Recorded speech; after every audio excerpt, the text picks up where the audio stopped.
Latin America Incorporated. Now, I did a survey in this school, and at least 66% of you have a Latino or Hispanic background. Some of you are proud of that. We have a large minority population, and we had some motivational speakers in here last time, and it makes a difference when we talk about goals and aspirations and what you can become. So today, we're going to have a few role model presentations. I'm going to turn the program over to Mr. Johnny Torres.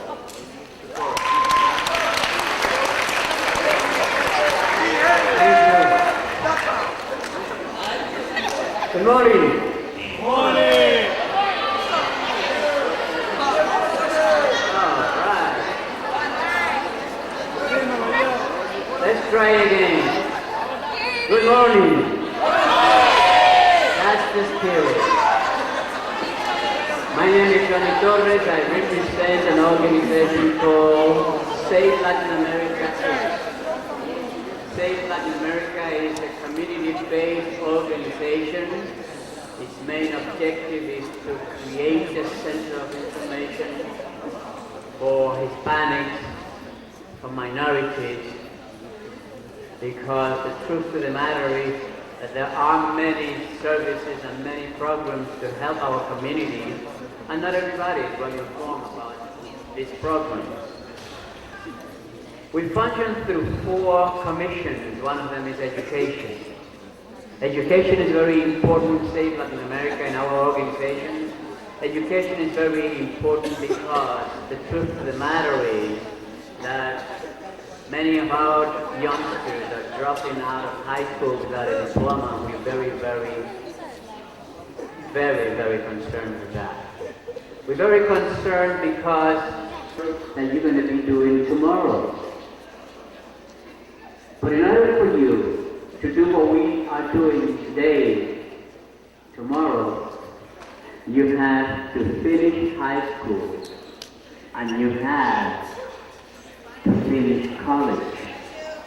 If you don't do that, then we're not going to have the leadership we need within our communities. And then you may say, well, Mr. Torres, one of the reasons why our people are not finishing high school is because they come from poor families. Well, I'm not sure. You're going to find out that it was easy for them, that they also come from poor families, that many of them are did have the same problem you have today.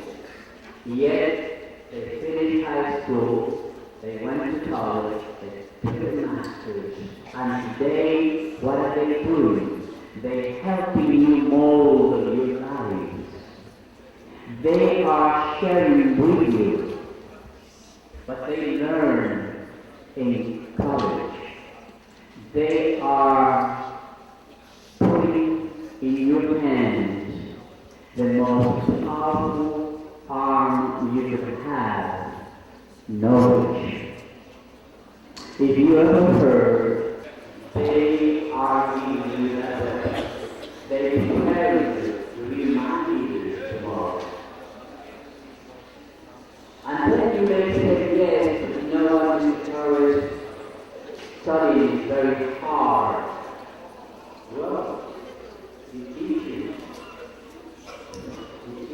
all the time very hard. I found it very hard. Nima found it very hard. Commissioner Isaac found it very hard.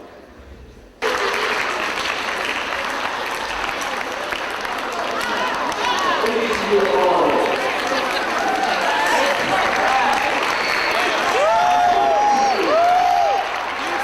I want to say hi to my mother. I love you, Ma.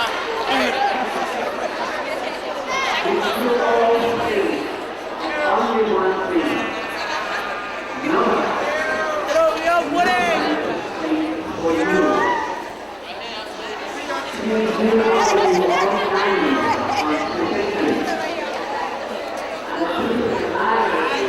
And they tell you how easy life is. And they may even offer you a job. They may say, all you have to do is stand in the corner here and let him know when you see a police car. And just for doing that, look how I dress, look at the gold I have, and look how much money I have in my pocket. And I don't have to study. Routes to go when you choose to go and earn your living in that way. You either going to wind up very young in a coffin or behind bars. Believe me, there is. It's not easy, ladies and gentlemen. It's not supposed to be easy. Life is about hard work. Life is about sacrifice. Life is about commitment. Commitment to whom? Commitment to yourself. You should all look at yourself in the mirror and see a beautiful person because you are beautiful people. And you should look at yourself in the mirror and be proud of the person that you see in that mirror and understand that what you're looking at when you look at yourself in the mirror is a creature of God.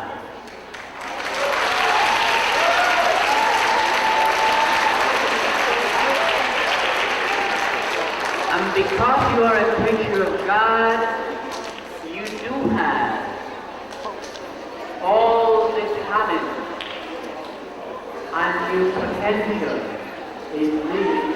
There is no limit to the things that you could do when you think that you could do that. That's why we developed this organization in America that we call regional activities. Then the school is going to give us the 10 best essays. And then our commission, all composed of school teachers, we are selecting the 3 best of the 10 essays. And then those 3 authors are going to be invited to dinner with their families and their teachers in a nice restaurant, and I think this is going to happen June the 19th. The question is, who are the 3 people that I'm going to be inviting for dinner with their families and their teachers come June 14th? Let me see those hands. Well, very good. All you have to do is pay close attention to your speakers. Make mental notes and commit yourself to write the best essays of the group. Commit yourself. Do not commit to the teachers or the principal or to the speakers or to anybody but yourself.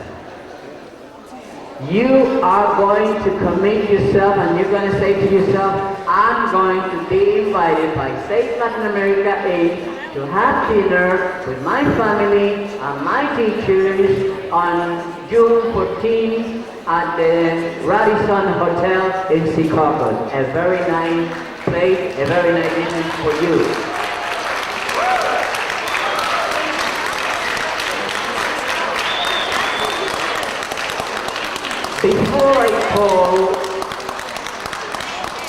Before I call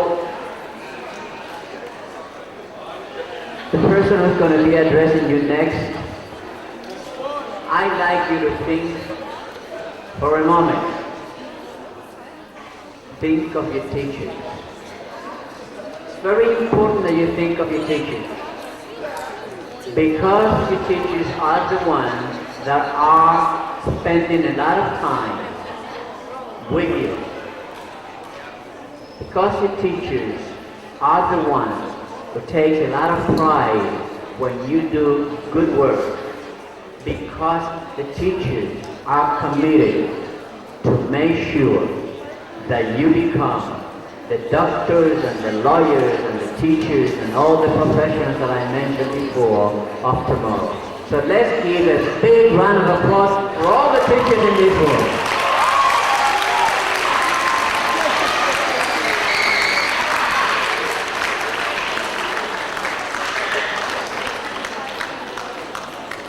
Now we've invited 3 people. We only have one of the speakers here. And this young man is a commissioner in the town of Union City. Very dedicated young man that not too long ago was sitting in an assembly such as this. Today, this young man is a professional with a terrific future ahead of him in politics or in his profession. The truth of the matter is that this is what we want you to be tomorrow. Ladies and gentlemen, let's give a big hand to this young lad, Commissioner Chris Irizarry. Thank you, Commissioner Irizarry.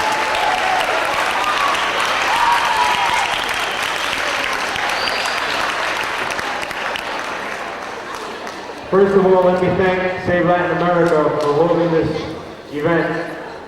A lot of people told me, what are you going to go speak to the kids for? What do you care for? Why is it important to you? See, I've been looking around the room. I see a lot of you guys falling asleep, fooling around, talking, which is fine because you guys are in high school, and eventually you'll get to a point in your life where you'll realize that maybe 1 or 2 of the things we said this morning may have changed your life. Maybe it does, maybe it doesn't. But you're in a point now in your life where people actually care about what goes on in your life. Maybe a few people, maybe a lot of people.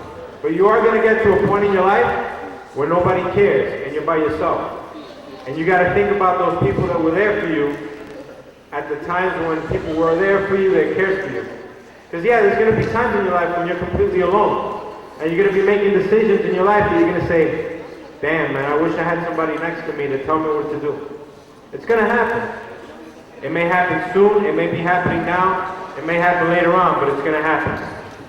My parents came to this country. My mom came from Cuba. My dad came from Puerto Rico. All right? And my parents left their country to find a better future, a better tomorrow. All right? My mom left Cuba because she did not have the opportunity to speak her mind or to share things with her friends or to sit around. It was a communist country, and so she came looking for freedom. I was born in New York in Hell's Kitchen, and I came to Union City actually at the age of 1. I didn't walk or anything, they carried me. But I grew up my entire life in Union City, New Jersey. I went to Rutgers University where I got a degree in criminal justice, and then I got my master's from John Jay College of Criminal Justice. Now, what I want to discuss today with you guys, I want you to remember the word challenge, or what a challenge is. A lot of people think about the word challenge and they say, well, that's something that keeps you from doing something. A lot of people feel, well, a challenge is something that stops me from doing what it is I want to do. And what I tell you today, a challenge is something that all you have to do is overcome to get to where you want to go. All right? A lot of things have happened to me growing up. When I was in high school, I wanted to play for the basketball team. I went to Hudson Catholic. I know.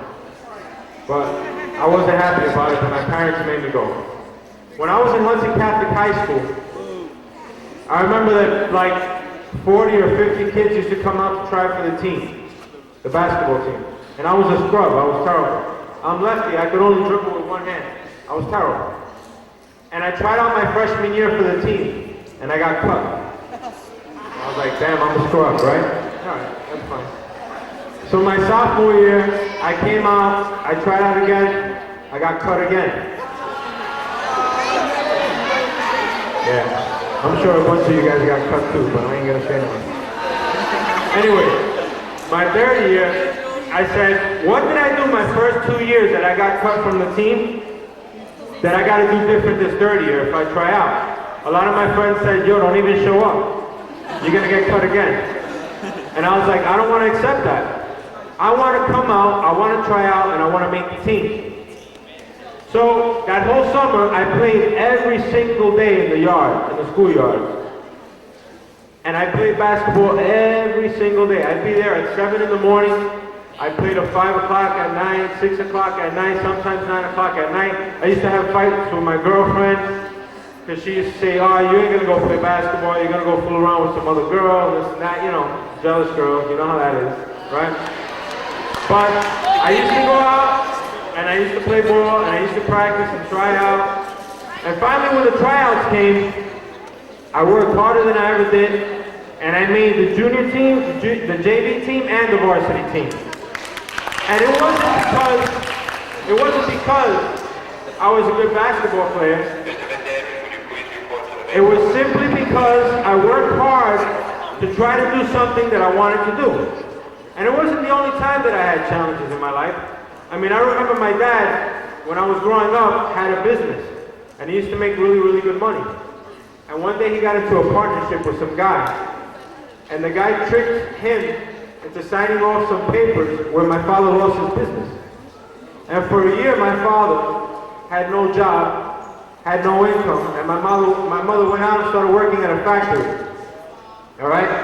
And I was still in my high school years, my latter part of my high school years. I was like a senior in high school. And I'll never forget that I just used to see my father sleeping, because my father was so depressed he didn't know what to do with himself. And one day I bring a girl over to my apartment. I introduced her to my mom. I introduced her to my dad. And so we're in the living room. Yeah, you thought I was gonna say bedroom. We're in the living room, right? My girlfriend and I, or the girl that I was seeing at the time. And my father rolls up to me and he says, hey Chris, he goes, maybe you and your girlfriend could help me put these pennies in these packs. So I was like, what are you talking about? So I look at him, he's got the little papelitos, those little papers where you gotta put the pennies. And he truly comes out with this big can, right? And he goes, this is full of pennies. Just see if you can help Chris wrap these up. And the girl was like, no, your father just didn't bring all these pennies for me to wrap, right? That was the end of that relationship. But it got that hard for us at a point in time in my life. It got really difficult. We didn't have money for anything. So we had to count pennies, and we had to take them to the bank and drag them to the bank just to have enough money to get by. And that was another challenge in my life. And it was a very difficult time. Probably just not as difficult, but it was just a very difficult time. Like, when I was a junior in college, I was at Rutgers, and everything was going perfect for me. I was doing all right in school, I was hanging out with my boys, we were going to parties, everything was really fun. But one day I got a call in my dorm room, and they told me, your father, you know, my mom tells me your dad has cancer. And I said, all right. And I go, that's cool, he's got cancer, he'll go to the doctor or whatever. So I got home that weekend, and she sat me down, and I was a junior in high school, my brother, a junior in college, my brother was a freshman in college. And she told me, well, he could go to the doctor, but he's got 1 year to live. And, you know, everything was going so well for me.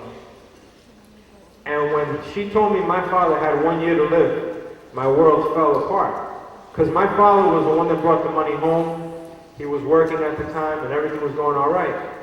And now I said, damn, Like, I can't hang out anymore, and I started thinking first about myself, and then I thought about Dan, my brother, who just started college. What if he drops out? What if things go wrong for him?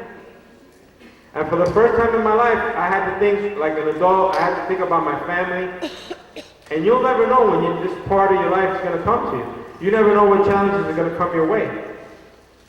But what I did was, I started working in New York on the weekends. I still went to college. And instead of giving up and quitting, it could have been easy for me, guys, to say, you know what? I quit school. I'm done. I'm going to go home. I'm going to work. I'm going to help my mom out. I'm going to help my brother out. I'll let my brother finish college. I could have done that. I was behind in my college credits. I needed 2 years to graduate. And I knew my father had 1 year to live. I couldn't fool around. So either I had two choices to make. One of two choices. Either I drop out of school and go work, or I get off my ass and go take 7 classes a semester, study in the summer, get out of college, and get a job and help my mama, and that's exactly what I did. I chose to stay in school. I chose to stay in school because I knew, I could quit school now, and I could go work a 9 to 5 and help my mom out for a little while. But what happens when my brother's college bills start coming in?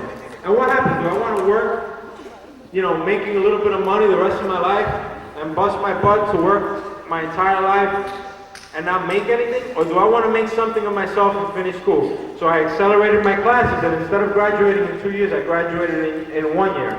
I lost my dad in December of '92, and at that time I finished school the year after that, and then I started working, and I had a job, and I was able to help my mom and make sure my brother stayed in school. And it was a difficult time for me. I ain't gonna lie to you, I'm not gonna stand here and say, oh, it was easy. I'm the man, I finished school. There was a lot of times in school I wanted to just get up, walk out of the classroom. You know why? Because you guys are lucky, you guys are in high school now. So you have teachers that walk around the room here and tell you, guys, be quiet. Guys, listen. Hey, listen to what he's saying. Listen to this, listen to that. But you know what? When you go to college, nobody cares. You're just another number. You go into the class and you sit down, and if you want to listen, good. If you don't want to listen, that's all right. They made their tuition money. And you got to keep that in mind. Because you know what? For all of you guys that are here, all right, there are 4 other students somewhere else, 5 other, hundreds, thousands of other students that are going to move on in their lives. And they're going to work hard. And it becomes a competition. And it's not easy out there. And you know what? If you have your mom, or you have your dad, or you have someone that takes care of you at home, that person, God forbid, tomorrow could be gone. And what are you going to do when they're gone? Who are you going to turn to? I mean, listen, I like 50 cents. But he's not going to put money in your pocket. You can find me in the club, bottle full of... Listen. 50 cents. When you're not studying, and when you're not working, and you don't have your degree, 50 cents are going to say, yo, what can I help you with? He's not going to come to your house and hook you up with money. You got to come in your life. There's got to be a time in your life where you are responsible for yourself and for what it is you want to be in your life.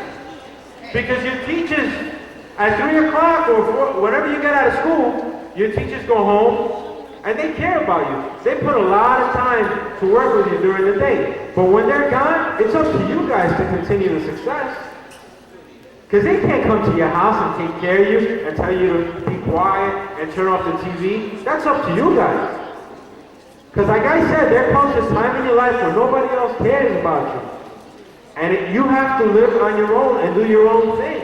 When I went to graduate school to get my master's degree, and I sat there, and my professor in my first course put a syllabus. You guys know what a syllabus is, right? The course, what you got to study for that whole year. She put it on my desk. It was this thick. There were 14 students in that class. That was my first class. Next week, there were 7 left.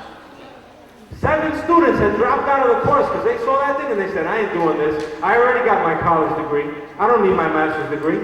But you know what? I was one of those students that were there the next week. And I made sure I finished my master's. Because you know what? When I had my master's degree hanging on my wall, those other 7 students had dropped out, boom. That's the bottom line. You gotta realize in your life, what is it that I'm gonna do that's gonna give me an advantage over the person sitting next to me? And I don't mean anything illegal, because you know what? That fizzles out. That's done. I was a probation officer. I know where you end up with that. With drugs and illegal things. That doesn't take you anywhere. Trust me. I've been there, I've seen that. It doesn't take you anywhere. I want you guys to realize something. I didn't become a commissioner because God said, you're going to be a commissioner. It took a lot of work. It took me getting my college degree. It took me getting my master's degree. And it wasn't easy. And I'm not super smart. I'm not one of these guys that walked into school and got A's. Hi, my name is, and it wasn't like that. I wanted to chill, and I hung out with my friends, and I had a good time. But everything has to be done in perspective. You guys got to get home and realize, damn, I got to do some work. I got to do a paper. You knock it out. Get home, knock it out, and then go out with your friends and hang out and do your thing. You know what I'm saying? But you have to be responsible individuals. The last challenge that I'm going to talk to you about, then I'm going to turn the program over, is when I ran for political office. I was 26 years old when I ran for commissioner in Union City. I got home, I told my mother, I said, Mom, voy a ser un comisionado. So she goes, ¿Qué tú hablas, niño? She's like, what are you nuts? What are you talking about? I was like, Mima, I'm running for office. I'm going to do this. Now, understand that I was a probation officer at the time. And a probation officer is an employee of the court. In order to be an employee, if you're an employee of the court system, you can't run for political office.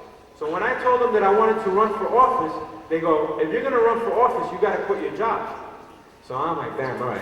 I got to quit my job, but I got to pay my car note. I'm paying the rent, this and that. So I went to my mom and I said, Mom, I'm going to do this. I'm going to quit my job and I'm going to go after this because this is my dream. My mother looked at me. My mother, she looked at me, she said, you're crazy. How do you follow your dream? How are you going to pay your car? How are you going to pay the rent? How are you going to eat?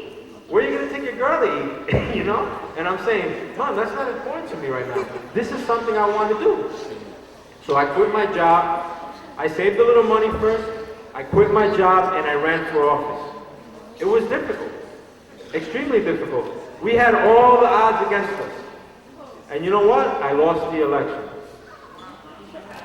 Then I walk in the room and I sit down and my mom looks at me and she goes, Te lo dije. I told you so. Te dije que no lo hiciera, pero lo hiciste. Tú lo quisiste hacer, lo hiciste y te jodiste. I'm like, Mom, what, And she's like, you tried. I told you not to do it. You did it. You screwed yourself. You're done. I don't want to hear it. I got no money for you and your girlfriend to go eat. I got no money, So now I'm like, wow.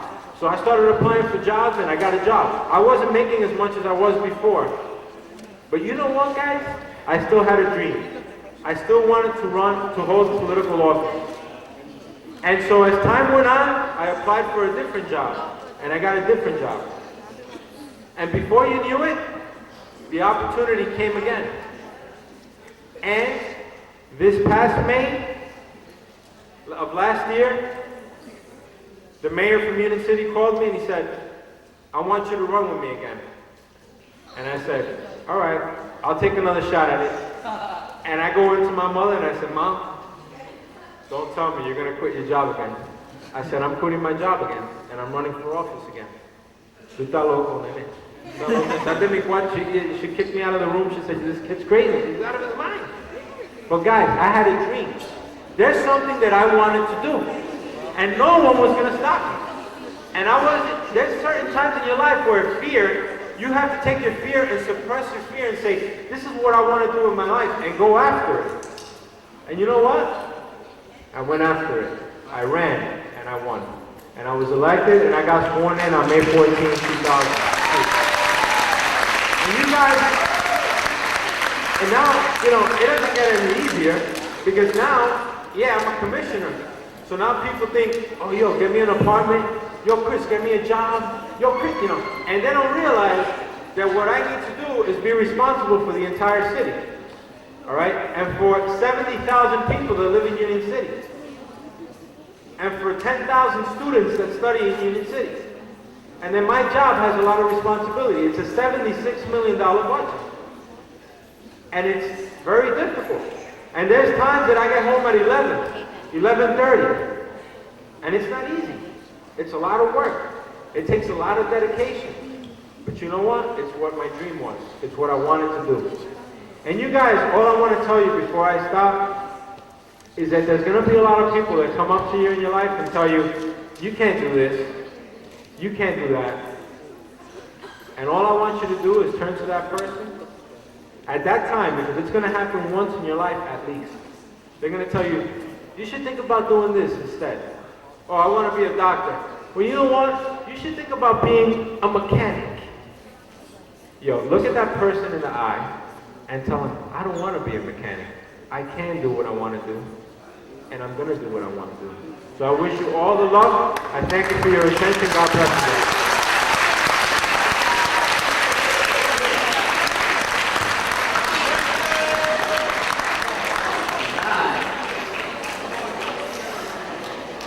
Commissioner Priest mentioned the word challenge. And it seems to me that what he left in this room was clear. A challenge for you to follow your dreams and to be the best that you can be. The next speaker is another young lad. This young man became a hero.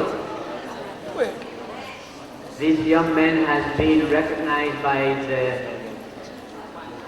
Congress of the United States. He's been recognized by the President and the White House. Ladies and gentlemen, let's give a big round of applause to Willie Rodriguez, a national hero.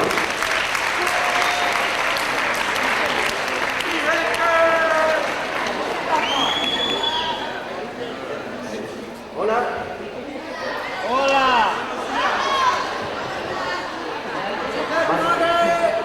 Okay. My name is William Rodriguez. A lot of you, if you watch Spanish TV, you have seen me and you know my story. I work for the community. I dedicate myself to help the needs of the people. Imagine that you lost your key to get to your house. And you can't get in. Now imagine the same situation in an emergency. On 9/11, I became a national hero for having the only master key available that opened all the doors of the World Trade Center. This is the key. I'm going to pass it around. This is considered now part of the national monument that is going to be at the museum on Ground Zero. So I'm going to pass it around.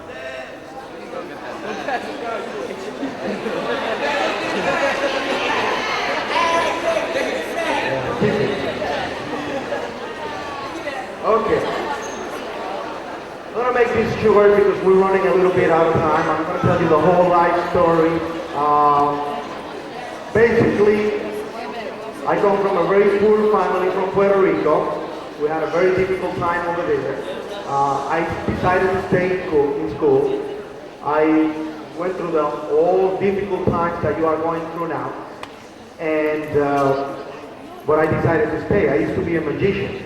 I used to do magic tricks, magic shows. And I thought that that was the life. I was going to get out of school and become a national magician. I was wrong. I stayed in school, and I will tell you that I went to college, and I wasn't sure what I was going to study. So I took computers, I took public relations, advertising, I took a year on each one of the little studies that I wanted to do. But I didn't decide for any one of them, but they all became part of my life now.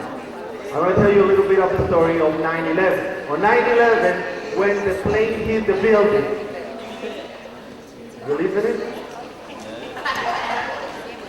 When the plane hit the building, I was at the basement of building 1. And at that moment, a person comes running into the office on the basement where I was at, saying explosion, explosion, explosion. When I look at this guy, all his skin was pulled out of his body. He was standing in front of the freight elevator, and the ball of fire from the plane, when it blew up on the top of the building, came down the elevator shaft, and with the door closed on the basement, practically vaporized all his skin. His skin was hanging from both of his arms. It was pulled and hanging on top of his fingertips, like when you take off a glove. That's the way it was. And I thought it was a piece of cloth. The guy was in shock. And I said, what happened? He said, the elevators. I thought it was, I didn't know it was a plane that hit the building.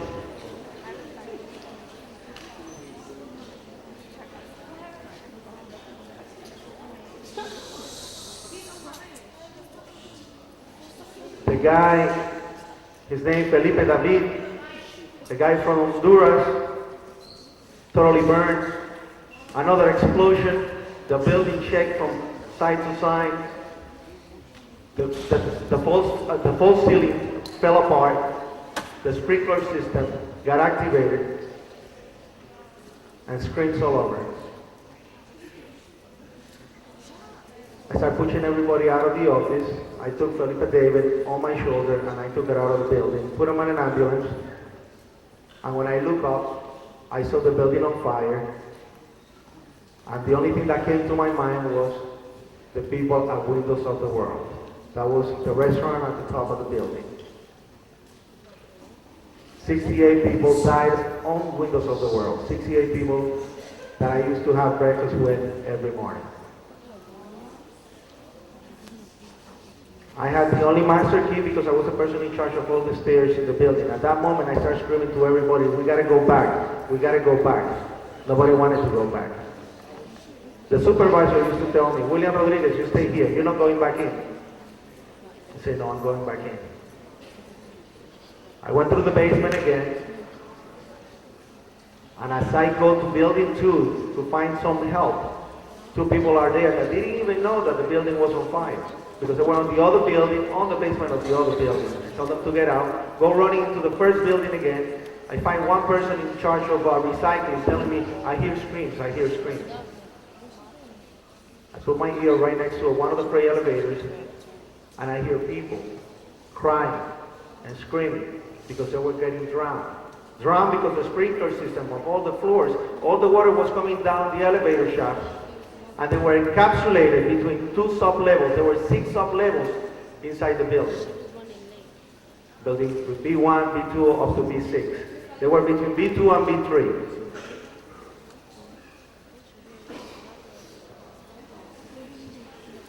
They were drowning. There was no generation of power into the elevator. I looked around and I found a metal pipe. We put the metal pipe inside the doors. We broke the doors. But they were too deep. They all collapsed on the floor. They all left all their equipment on the floor. They took their jackets. They took their boots. They stayed on t-shirts and their pants on the floor. Thoroughly collapsed in the corridor of the 27th floor. I kept going up, and I get to the 39th floor. On the 39th floor, building 2 gets hit by the other plane. I get knocked down on the floor, and all of a sudden we hear our building falling apart inside, floor by floor. You didn't see this on the news. You didn't see this on the video footage. But the building was collapsing inside, floor by floor. It was the domino effect, collapsing one on top of the other. At that time, I go into a panic. And I said, we gotta go up. We gotta go up.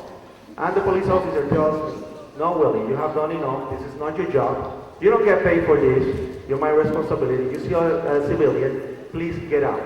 And I didn't want to get out. We hear on the radio, we lost 65. We lost 65, meaning the 65th floor collapsed all the way down to the 44th floor. And I was at the 39th floor. He tells me, just give me a hand with the guy on the wheelchair and get out. I said, you know what? I'm going to go down to the 27th floor. I will get this guy out, but I will come back. So I go running onto the 27th floor. I tell 3 firemen, I need a hand. I got orders from the officer that I have to get the guy on the wheelchair out of the building. As I go down with the 3 other officers, remember, I'm not a fireman, I'm not a policeman. I'm just the guy that was in charge of the stairs. Running down the stairs, building 2 starting to collapse.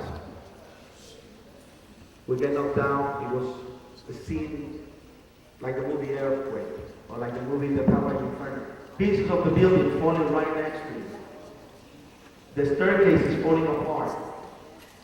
And we were running against time. As we get to the lobby, I am told, get the ambulance ready. They're giving first aid to the guy right at the lobby. As I go running to the front of the doors, or what it was the doors, there was no doors left. There was no glass intact. As I get in front of the building, I hear the police 2 blocks away screaming at me, don't look back, don't look back. When I move around, of course I'm going to look back. You don't know if something is going to hit you. It's like, don't look back. I turn around and I tell you, I saw the most horrible thing in my life. I saw all the bodies of the people that jumped out of the building.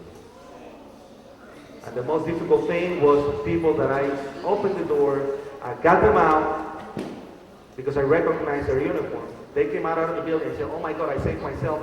And a piece of debris came down and killed them. I don't want to make this story, but just to give you an idea why we are at war right now, why we're having these difficult times. You know that our life changed since 9/11. We have lost practically all our rights since 9/11. 9/11 has been the turning point of this century for the United States and the world. I saw a person practically cut in half because one of the glasses from the windows on the top of the building came down with such a speed that practically cut him in half as a guillotine. Now, it's taking me longer to tell you this, but it was a fraction of a second. I look around, I see all this, and all of a sudden, I see everybody running, and I hear the word, run, run, run. I'm right in front of the building, I have nowhere to run, and the only thing I see is a fire truck. I jump right under the fire, I slid right under the fire truck, and as I put my leg in, the building started to collapse on top of me.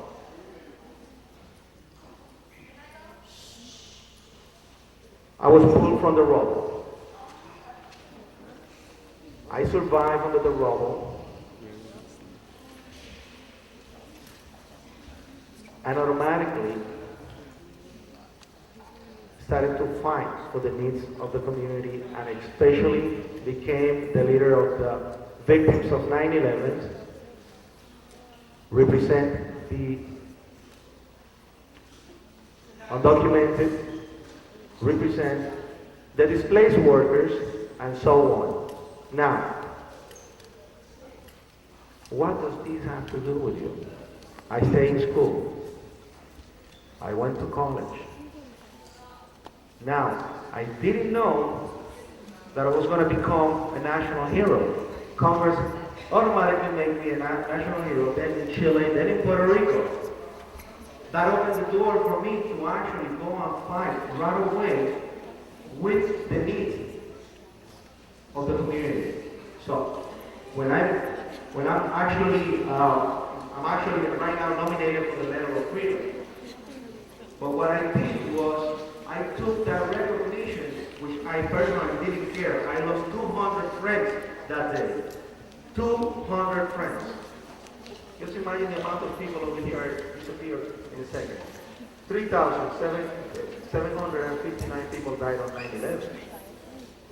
I worked in the building for 20 years. Now, the knowledge of what I acquired became crucial because all of a sudden, first of all, I started doing press conferences. I didn't know what a press conference was all about. Only in theory. Once they made me national hero, it opened the door for me to go to Congress and asked them for, first, an amnesty for the undocumented of 9/11 that died. Second, to change the federal compensation fund that was created, $7.1 billion, for the people that were affected of 9/11. I started fighting against the Red Cross. I started fighting against the Salvation Army. All this non-for-profit, because as you remember, billions and billions of dollars were collected for the victims of 9/11, and they were taking this money and using it for other purposes. And we have something called destined funds. These funds are dedicated for one specific issue. It should be done for that issue. Anyway, I stayed in school, I went to college, and every single thing that I learned became important. Right now I'm working on a TV show called Images Imágenes on NJN. I went in as a guest and I took over the show. Now I'm in negotiations with the Univision to have a TV show over there. And it will be a public service show. What I'm trying to tell you is you have to stay in school. I mean, the magic show didn't take me anywhere. I did acting. I used to do Ricky Ricardo. I did it on Broadway.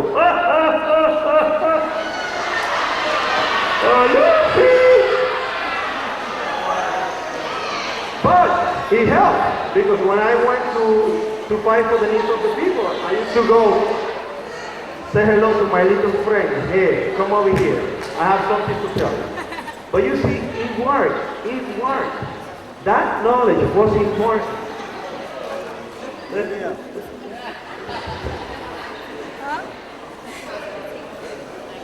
You can do this and you can do more. Right now, I'm considered one of the leading Latino community leaders in the tri-state area. And it's not because I want to, it's because there is a need. We need people, we need leaders. The councilman will tell you that. There is a lack of leaders in the communities. And you see it. Motivation, disposition, and enthusiasm. That's all we need. That you dedicate some of your time to better yourself, to become somebody better, and to use that compassion to help the community.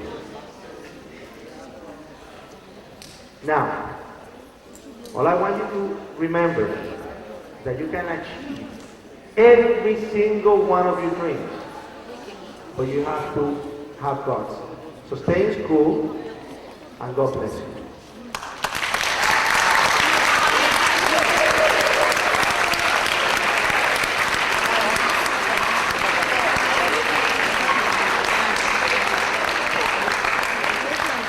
Big for Chris and Willie.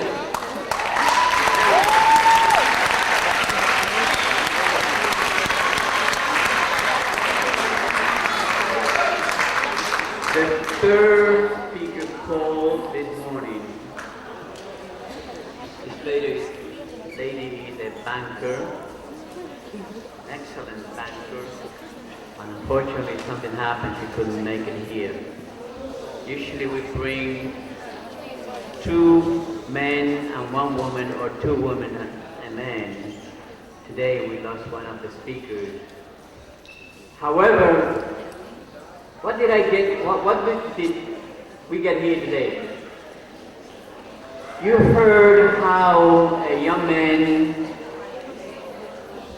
who is a magician by profession performed the biggest act of magic in September 11, saved hundreds of people, and became a national hero.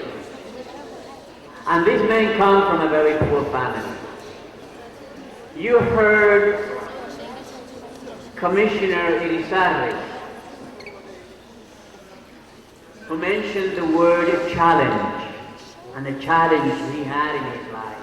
He was confronted with the challenge of knowing that your father has only 1 year to live.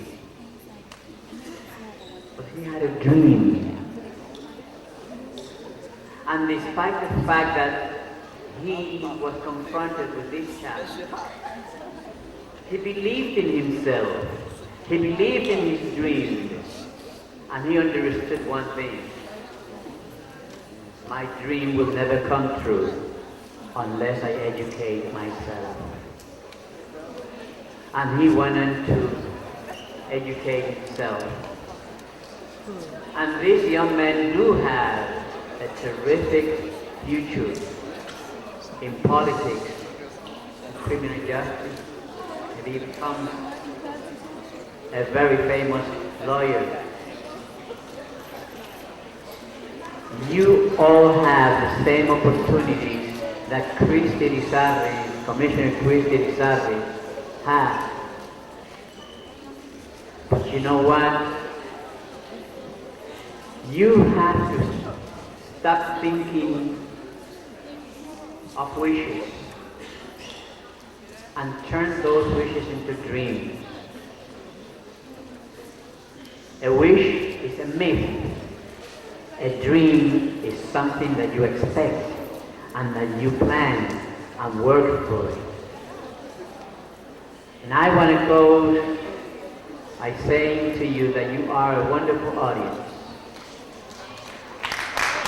I want to close by thanking the administration of Hoboken High School and Vilma Leon, one of the members of our commission. Let's give Vilma Leon a big hand. She's an educator in the Hoboken system. And I'd like to have a big hand for Mr. John Lavandino, your principal. Let's give him a big hand. And let's give a big hand to Mr. Shankapur. Ladies and gentlemen, God bless you. You are a wonderful audience.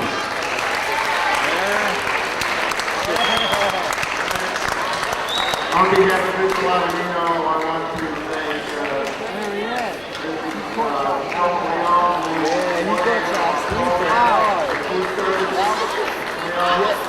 You only got